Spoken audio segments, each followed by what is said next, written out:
नमस्कार, मैं Ravish Kumar. Supreme court ने 10 जुलाई को बिहार में चल रहे वोटर लिस्ट के विशेष गहन पुनरीक्षण पर रोक नहीं लगाई है। कोर्ट ने कहा कि याचिकाकर्ता इस समय रोक लगाने की मांग नहीं कर रहे हैं।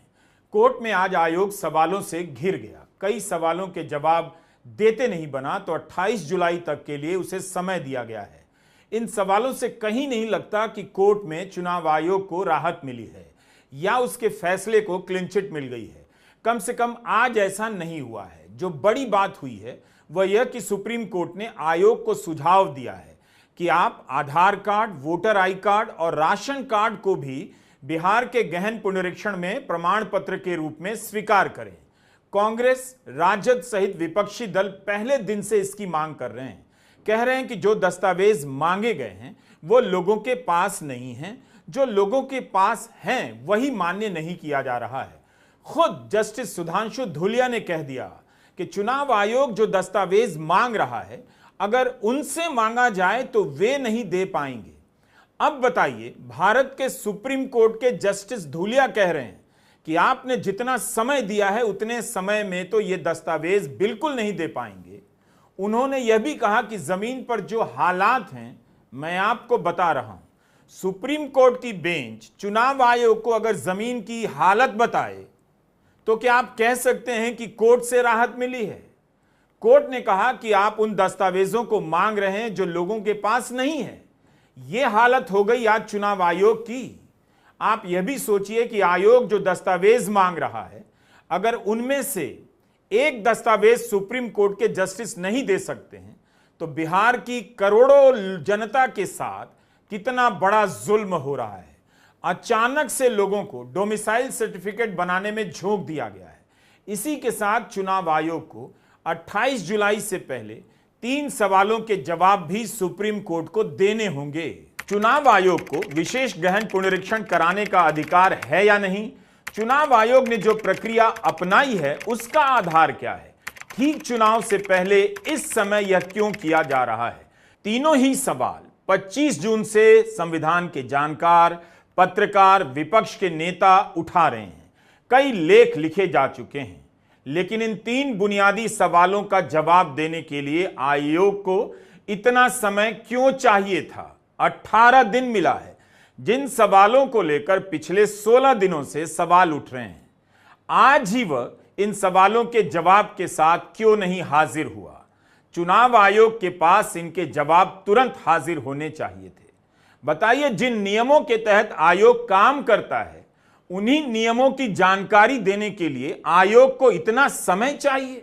सुप्रीम कोर्ट में सुनवाई के दौरान चुनाव आयोग की दलीलों को सुनकर याद आने लगा कि इसी तरह ईडी के केस में जमानत नहीं देने को लेकर सरकार के वकीलों के पास कोई तर्क होता नहीं था। बाद में जवाब देने के नाम पर समय मांग लिया जाता था। तब भी उनकी दलीलें कुछ महीने तक ही टिक पाई और कई लोग इसकी वजह से लंबे समय तक जेल में रहे।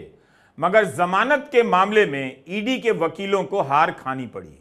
इस मामले में क्या होगा नहीं कह सकता, लेकिन चुनाव आयोग की दलीलों को देखकर ईडी के मामलों के समय बनाए गए हमारे अनगिनत वीडियो की याद आ गई। ईडी के वकीलों के पास कोई ठोस जवाब नहीं होता था, कोर्ट का सवाल सख्त होता था, फिर भी सुनवाई की तारीख बढ़ जाती थी। सुप्रीम कोर्ट में जस्टिस सुधांशु धूलिया और जस्टिस जॉयमाला बागची की बेंच के सामने बिहार में वोटर लिस्ट के पुनरीक्षण अभियान को लेकर सुनवाई चल रही थी। अब अगली सुनवाई 28 जुलाई को हो सकती है। क्या चुनाव आयोग आधार कार्ड, वोटर आई कार्ड और राशन कार्ड पर सुप्रीम कोर्ट का सुझाव मानेगा? एक तरह से लगता है सुप्रीम कोर्ट ने भी आयोग को एक रास्ता दिया है कि अगर पूरी प्रक्रिया पर रोक जैसे कठोर कदम से बचना है तो इन 3 दस्तावेजों को मंजूरी देकर रास्ता निकाला जा सकता है। सुप्रीम कोर्ट ने आयोग से साफ साफ कह दिया, अगर आपको मतदाता सूची के गहन पुनरीक्षण के तहत नागरिकता की जांच करनी थी तो आपको यह काम पहले करना चाहिए था, आपने थोड़ी देर कर दी। जस्टिस धूलिया ने कहा कि यह बहुत ही महत्वपूर्ण मुद्दा है और लोकतंत्र की जड़ को प्रभावित करता है। चुनाव आयोग ने कहा कि उसके अधिकारों को चुनौती दी जा रही है, बल्कि प्रक्रियाओं को भी चुनौती दी जा रही है। याचिकाकर्ताओं ने कहा कि किसी भी नियम में चुनाव आयोग को ऐसा करने का अधिकार नहीं दिया गया है और इतने कम समय में यह काम करना गलत है। जस्टिस धूलिया ने चुनाव आयोग से कहा कि याचिकाकर्ता आपसे पूछ रहे हैं कि आप जो कर रहे हैं वह ना तो वोटर लिस्ट की समीक्षा है और ना ही गहन समीक्षा है, विशेष गहन पुनरीक्षण कर रहे हैं जिसका जिक्र कानून की किताब में नहीं है और आप तो नागरिकता पर सवाल उठा रहे हैं। इस सुनवाई में चुनाव आयोग की तरफ से जो दलील दी गई और जिस तरह से दलील दी गई वह सिहरन पैदा करती है। आयोग के वकील राकेश द्विवेदी ने याचिकाकर्ताओं से कह दिया इनमें से कोई बिहार का वोटर नहीं है। इस बात का क्या मतलब है? अगर बिहार का कोई याचिकाकर्ता नहीं होगा तो बिहार में क्या कुछ भी किया जा सकता है? एडीआर और पीयूसीएल की क्या विधानसभा तय की जाएगी कि इसके वकील जिस विधानसभा के वोटर होंगे उसी को लेकर मुकदमा कर सकते हैं? हमारा सवाल है कि चुनाव आयोग ने ही कहा है कि पूरे देश में विशेष गहन पुनरीक्षण हो रहा है, बिहार से शुरुआत हो रही है, तब इस सवाल का क्या मतलब था कि याचिकाकर्ताओं में से कोई बिहार का वोटर नहीं? जिस तरह से आयोग ने अपनी बात रखी वह लोकतंत्र के भविष्य को लेकर सवाल पैदा करता है। आयोग के वकील राकेश द्विवेदी ने association for democratic reform ADR के बारे में कह दिया कोर्ट ने हाल ही में इन्हें फटकार लगाई है और एडीआर फिर से वही कर रहा है। इस पर जस्टिस जयमाला बागची ने कहा कि यह कोई बड़ी आपत्ति नहीं है और यह आपका मजबूत पॉइंट भी नहीं है, कुछ मजबूत दलील दीजिए। बिहार के वोटर लिस्ट पर हमारा यह 8वां वीडियो है। सुप्रीम कोर्ट में सुनवाई किन बिंदुओं पर हो रही है, किस तरफ से क्या कहा जा रहा है, उन बातों को विस्तार से जानना जरूरी है, इसलिए इस वीडियो को ध्यान से गंभीरता से सुनिए। बिहार में जमीन से जो खबरें मिल रही हैं और दिल्ली में जो बातें हो रही हैं उनमें जमीन आसमान का अंतर है। जमीन की सच्चाई चुनाव आयोग के बड़े बड़े दावों पर सवाल करती है, लेकिन उन बातों का कहीं अता पता नहीं कि एक बीएलओ को कितना फॉर्म मिला है बांटने के लिए, कहां से कितना फॉर्म भरा गया है और जितना भरा गया है उनमें से कितने में लोगों ने दस्तावेज दिए हैं। 8 करोड़ मतदाता फॉर्म भरने और प्रमाण पत्र जुटाने में लगा दिए गए हैं। उन्हें क्या पता कि जनप्रतिनिधित्व कानून क्या है, विशेष गहन पुनरीक्षण क्या है? अगर कोर्ट चाहता है कि यह सवाल लोकतंत्र की जड़ से संबंध रखता है तो उसे यही आदेश देना चाहिए कि एक एक लाइन की रिपोर्टिंग अखबारों में हो और चैनलों पर विस्तार से दिखाया जाए। बिहार की मासूम जनता अंधेरे में है और उसके वोट के अधिकार को लेकर सबसे बड़ी लड़ाई लड़ी जा रही है। जिस तरह से चुनाव आयोग ने विपक्ष के साथ बैठक में खुद को नया चुनाव आयोग कहा है, क्या भारत का लोकतंत्र भी अब नया लोकतंत्र हो जाएगा, जहां मीटिंग से ठीक पहले तय किया जाएगा कौन वोट देगा कौन वोट नहीं देगा? राजद सांसद मनोज झा, तृणमूल सांसद महुआ मोइत्रा, कांग्रेस के केसी वेणुगोपाल और एनसीपी शरद पवार की सुप्रिया सुले ने याचिका दायर की। Shiv Sena Uddhav Thackeray, Samajwadi party, CPI, CPI ML, DMK, JMM की तरफ से भी याचिका दायर की गई। करीब 10 राजनीतिक दलों ने वोटर लिस्ट के खिलाफ याचिका दायर की है। इनके अलावा एडीआर, पीयूसीएल और योगेंद्र यादव ने भी याचिकाएं दायर की हैं। कपिल सिब्बल, वृंदा ग्रोवर, अभिषेक मनु सिंघवी, गोपाल शंकर नारायणन याचिकाकर्ताओं की तरफ से अपनी दलील रख रहे थे। सुप्रीम कोर्ट ने इस समय और इतने कम समय में कराए जा रहे इस अभियान को लेकर बड़ी टिप्पणी की है। कोर्ट ने आयोग से कहा कि आप वोटर लिस्ट से नामों की छटाई कर सकते हैं, यह आपका अधिकार है, लेकिन अगर आप चुनाव के ठीक पहले करने का फैसला करते हैं तो इसमें समस्या है। आप किसी का नाम काट सकते हैं, लेकिन जिसका नाम 2025 के वोटर लिस्ट में होगा तब वो चुनौती देगा और इसमें समय लगेगा, फिर से सारी प्रक्रियाओं को दोहराना पड़ेगा। इस पर चुनाव आयोग के वकील राजीव द्विवेदी ने कहा कि रिवीजन एक्सरसाइज पूरी होने दीजिए, उसके बाद बेंच देख सकती है कि पूरी तस्वीर क्या है। क्या यही जवाब था कि जब ड्राफ्ट लिस्ट बन जाएगी तब देखिएगा? लिस्ट अभी क्यों बन रही है? कम समय में बनने से अगर एक वोटर का भी नाम गलत तरीके से कट जाता है तो क्या आयोग के लिए यह बड़ा सवाल नहीं है? चुनाव आयोग के वकील की बात को पकड़ते हुए जस्टिस धूलिया ने कहा, आप जानते हैं कि अगर एक बार लिस्ट पूरी हो गई, नोटिफाई कर दी गई, तो कोई भी अदालत उसे छुएगी भी नहीं। इस पर आयोग के वकील ने कहा, हम उसे पूरा करने से पहले दिखा देंगे। इन बातों से यही पता चलता है कि आयोग के पास इस समय वोटर लिस्ट के पुनरीक्षण कराने की कितनी मजबूत दलीलें हैं। वरिष्ठ वकील अभिषेक मनु सिंघवी ने एक बुनियादी बिंदु पर अपनी बात रखी। उन्होंने कहा कि एक भी माननीय मतदाता का वोट छिन जाना लेवल प्लेइंग फील्ड पर हमला करता है या लोकतंत्र पर हमला है और संविधान के बुनियादी ढांचे पर हमला करता है। बेंच उनकी इस बात से सहमत हुई और कहा कि इस बात पर हम आपके साथ हैं। सिंघवी ने सवाल किया कि इस कार्रवाई का फोकस चुनाव पर क्यों है। जस्टिस बागची ने कहा, लोक प्रतिनिधित्व अधिनियम के सेक्शन 21 का सब सेक्शन 3 समय से बाध्य नहीं है। उसमें यह भी नहीं लिखा है कि किस तय तरीके से आपको रिवीजन कराने। यही लिखा है कि आयोग को जो तरीका उचित लगे उस तरीके से किया जाएगा।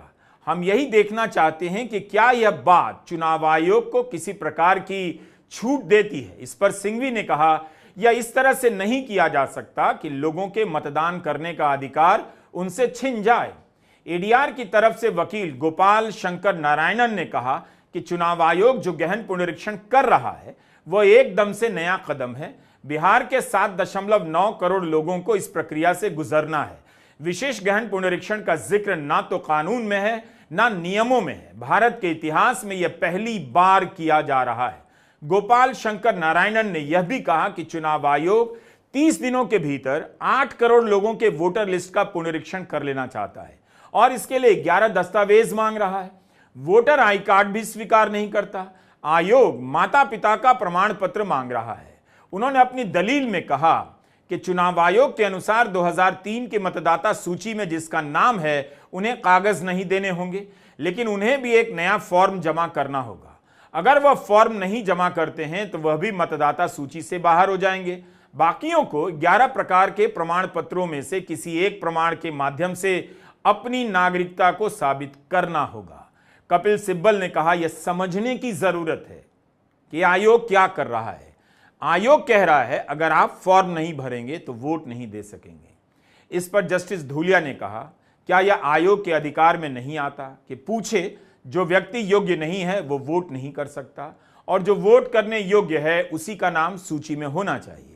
इसके लिए उन्हें नागरिकता देखनी होगी क्योंकि केवल नागरिक ही वोट कर सकता है। जस्टिस धूलिया की इस बात पर कपिल सिब्बल अब कहते हैं कि अपनी नागरिकता को साबित करने की जिम्मेदारी मेरी नहीं है। मुझे मतदाता सूची से हटाने से पहले आयोग को यह बताना होगा कि उनके पास ऐसा कोई कागज है जो यह साबित करता है कि मैं नागरिक नहीं हूं। सिब्बल ने कहा कि इस समय वोटर लिस्ट से मेरा नाम कट जाता है। मुझे जो आर्टिकल 19 के तहत अधिकार मिले हैं वह सब छिन जाएगा, मेरी नागरिकता चली जाएगी। जस्टिस धूलिया ने पूछा कि चुनाव आयोग वही कर रहा है जो संविधान के अनुसार उसका अधिकार है, तो आप नहीं कह सकते कि आयोग वह कर रहा है जो नहीं करना चाहिए। इस पर एडीआर की तरफ से गोपाल शंकर नारायणन ने कहा, आयोग वही कर रहा है जो उसे नहीं करना चाहिए। यहां 4 स्तर पर आयोग उल्लंघन कर रहा है। यह कार्रवाई पूरी तरह से मनमानी और भेदभावपूर्ण है। कुछ लोगों को रिवीजन में शामिल होने की जरूरत नहीं। सबसे बड़ी बात यह है कि इस कार्रवाई का कानून में कोई आधार नहीं। आयोग ने कहा 2003 तक जिनका नाम आ गया है उन्हें परेशान होने की जरूरत नहीं, सिर्फ फॉर्म जमा करा दें। इन्होंने एक बनावटी अंतर बना दिया जिसकी इजाजत कानून नहीं देता। जस्टिस धूलिया ने पूछा कि नियम क्या कहते हैं। क्या नियम कहता है कि चुनाव आयोग को समय समय पर विशेष गहन पुनरीक्षण करना होगा? कब करना होगा?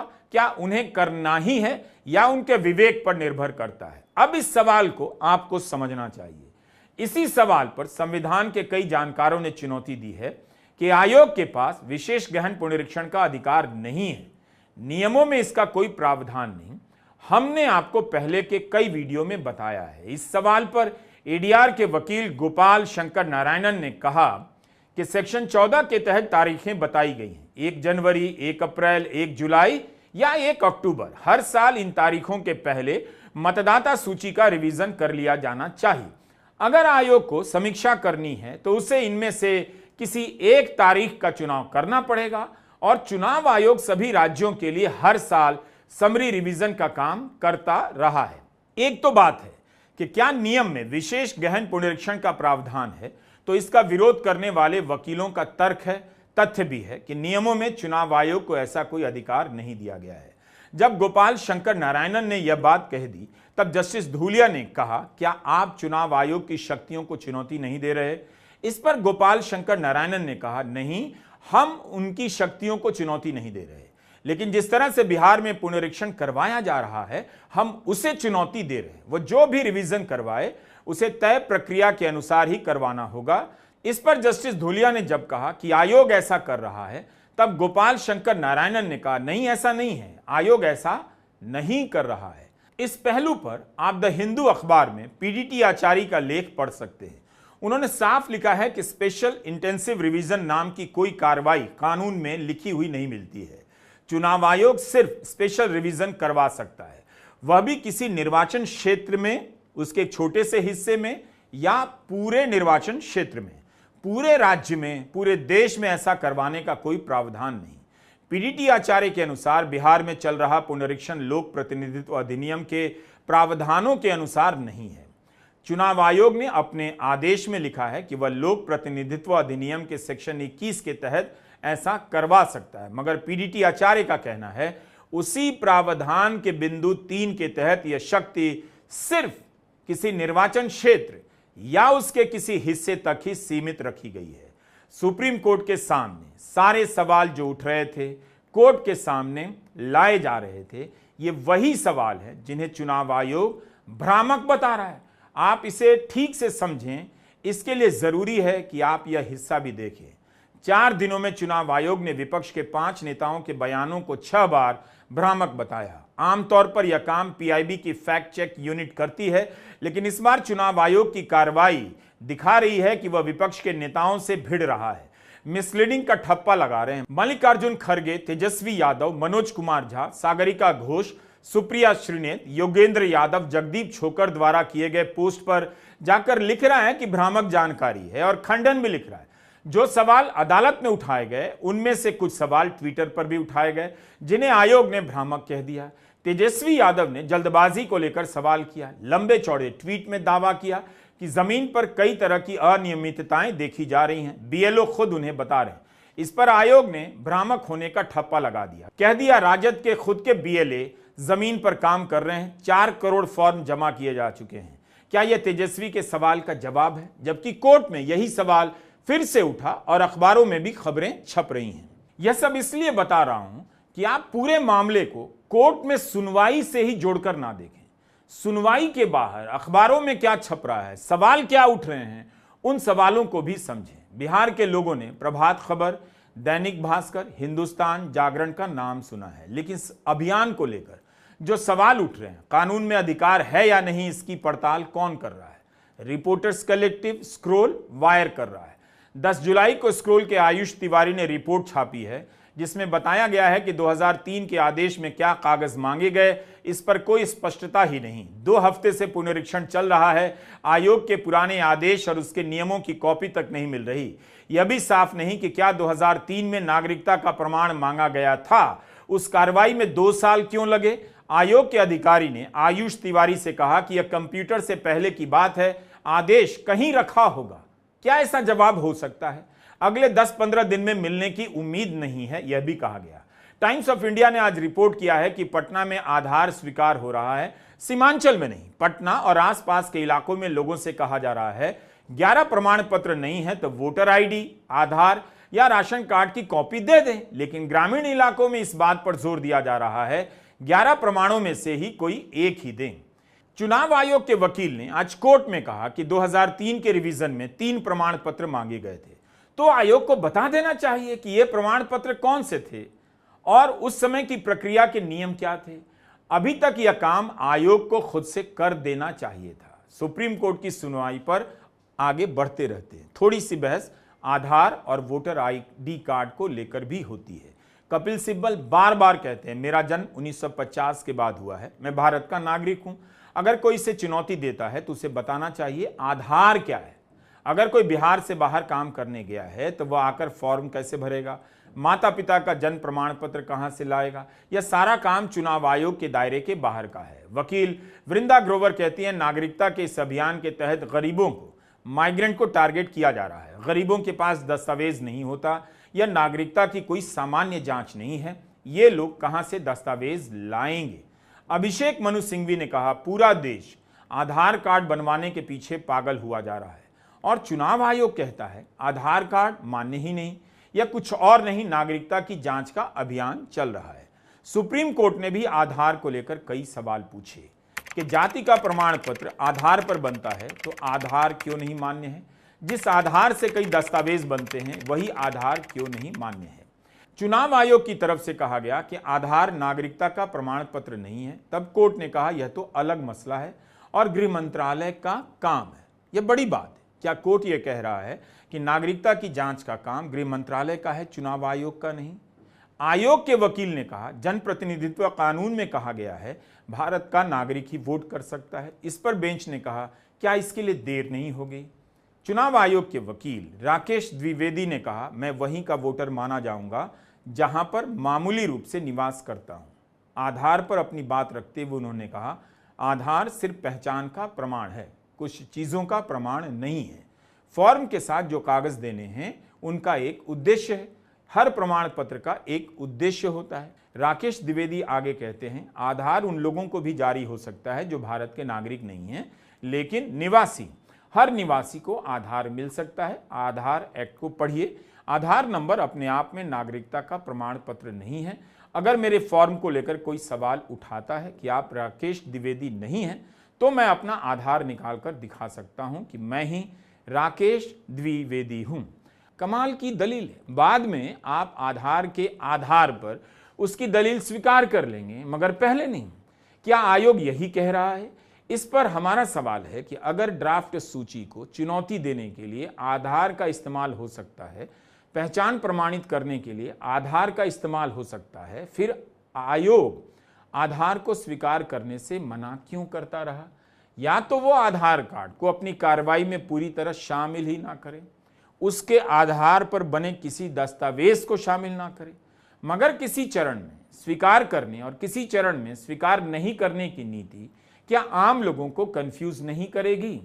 जस्टिस बागची ने आयोग से सवाल किया कि पहचान साबित करने के लिए आधार का इस्तेमाल तो ड्राफ्ट सूची के बाद ही हो सकता है और हो सकता है किसी का नाम ड्राफ्ट सूची में आए ही नहीं, फिर वो क्या करेगा? इस पर आयोग के वकील ने कहा यह मुमकिन नहीं है। जस्टिस बागची ने कहा क्या इसका यह मतलब है अगर मेरा नाम 2025 की मतदाता सूची में आ चुका है तो अगस्त की ड्राफ्ट सूची में भी आएगा? इस पर चुनाव आयोग के वकील कहते हैं हां, हम पहले से भरे हुए फॉर्म लेकर घर घर जा रहे हैं।